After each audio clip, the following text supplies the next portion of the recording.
top 10 most ridiculous unwritten rules in Major League Baseball.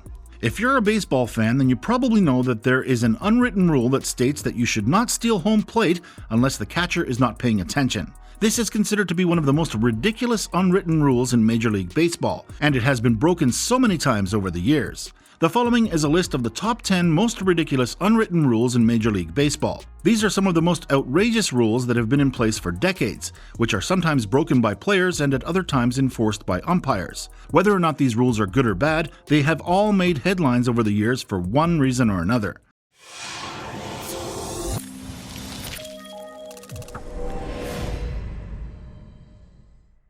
Before we get to the list of the top 10 most ridiculous unwritten rules in Major League Baseball, let's take a quick look at a trivia question. Which of these players has been hit by a pitch the most times in Major League Baseball history?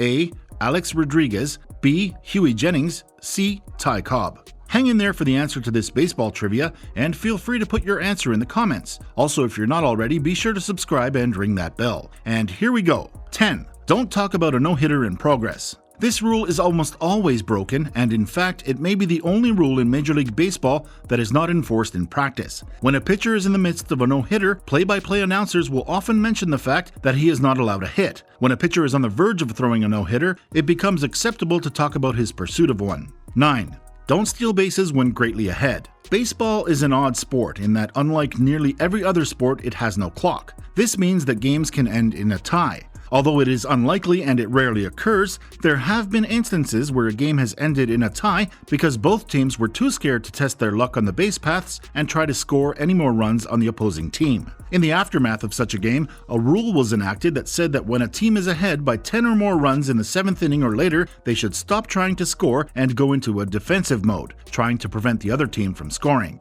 8. Don't steal bases when greatly behind. This rule was created to help prevent teams from losing games on purpose if they are far behind in the score. This rule is also rarely, if ever, enforced. 7.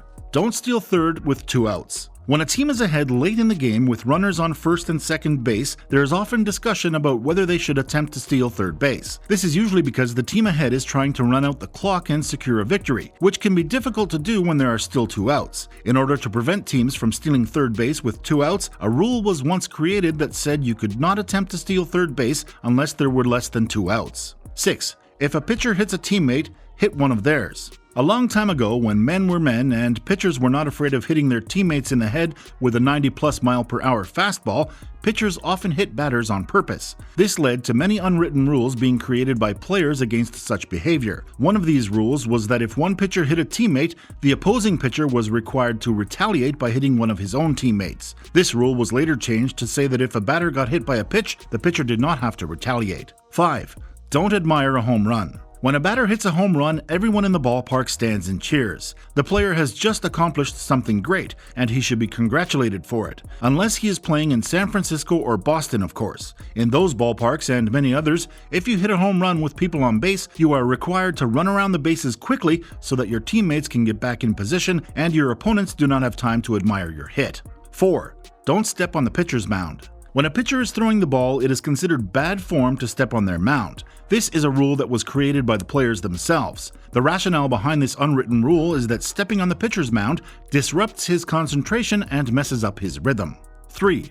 Don't step in the batter's box while the pitcher is warming up. This unwritten rule has been around since at least the early 1980s, when an umpire made a player move from one batter's box to another because he was standing in his original batter's box while a pitcher was warming up in the bullpen down below him. Since that time, the rule has been in effect, with umpires enforcing it every time they see a batter standing in the wrong batter's box. 2. Hit the ball where it's pitched. This rule is one of the central pillars of baseball strategy. Players are taught to hit balls where they are pitched, which means that they do not swing at pitches out of their strike zone. This strategy ensures that players will have as many opportunities to get on base as possible and helps prevent them from striking out too often.